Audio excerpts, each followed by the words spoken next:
Monitoring system. ഇതിന്റെ team members Begum Sultana, Jaseela and Fathima S. ഇന്നത്തെ ഈ കാലഘട്ടത്തിലും നമ്മൾ എല്ലാവരും ഇപ്പോഴും വീടുകളിൽ ചട്ടിയിൽ ചെടികൾ നനയ്ക്കുന്ന അതേ പരമ്പരാഗത രീതിയാണ് പിന്തുടരുന്നത്. തൽഫലമായി ഇതിനായി കൂടുതൽ സമയം ചെലവഴിക്കപ്പെടുന്നു എന്ന് മാത്രമല്ല, നമ്മുടെ ദൈനംദിന കാര്യങ്ങളിൽ പ്രാധാന്യമുള്ള കാര്യങ്ങൾ വിട്ടുവീഴ്ച ചെയ്യുകയും അത് തീർപ്പാക്കാതെ വരികയും ചെയ്യുന്നു. അതിനാൽ വാട്ടർ മോണിറ്ററിംഗ് സിസ്റ്റം എന്ന ലളിതമായ സാങ്കേതിക വിദ്യയിലൂടെ ഈ പ്രശ്നം പരിഹരിക്കാൻ സാധിക്കും.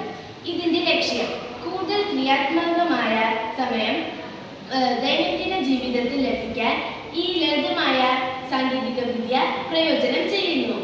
ആവശ്യവും പ്രാധാന്യവും. സസ്യങ്ങൾ നമ്മുടെ ജീവിതത്തിൽ പ്രധാനമായതിനാൽ നമ്മൾ അവയെ പതിവായി നനയ്ക്കേണ്ടതും പരിചരണം നൽകേണ്ടതും ആവശ്യമാണ്.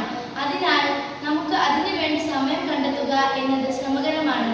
അതിനാൽ ഈ ലളിതമായ സാങ്കേതിക വിദ്യയിലൂടെ നമുക്ക് ഈ പ്രശ്നം പരിഹരിക്കാൻ സാധിക്കും. പ്രൊജക്ട് ടീം, ശാസ്ത്രവും സാങ്കേതിക വിദ്യയും. പദ്ധതിയുടെ പേര് വാട്ടർ മോണിറ്ററിംഗ് സിസ്റ്റം. ആവശ്യമായ സാമഗ്രികൾ: കേബിൾ, 9 വോൾട്ട് ബാറ്ററി, കണക്ടറുകൾ, റിലേ മൊഡ്യൂൾ, മണ്ണിലെ ഈർപ്പം അറിയുന്ന സെൻസറുകൾ, സ്വിച്ച്, വാട്ടർ പമ്പ്, പശ, വാട്ടർ കണ്ടെയ്നർ. മുകളിൽ പറഞ്ഞ എല്ലാ സാമഗ്രികളും ലളിതമായ സർക്യൂട്ട് വഴി ക്രമീകരിക്കുക.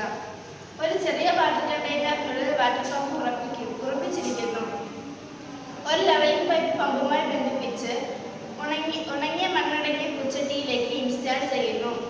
സ്വിച്ച് ഓൺ ആയിരിക്കുമ്പോൾ വാട്ടർ കണ്ടെയ്നറിലെ വാട്ടർ പമ്പ് പൈപ്പിലൂടെ വെള്ളം പമ്പ് ചെയ്യുകയും മണ്ണ് നനയുകയും ചെയ്യും. മണ്ണ് നന്നായി നനഞ്ഞ ശേഷം സെൻസർ പമ്പ് ഓഫ് ചെയ്യുന്നു.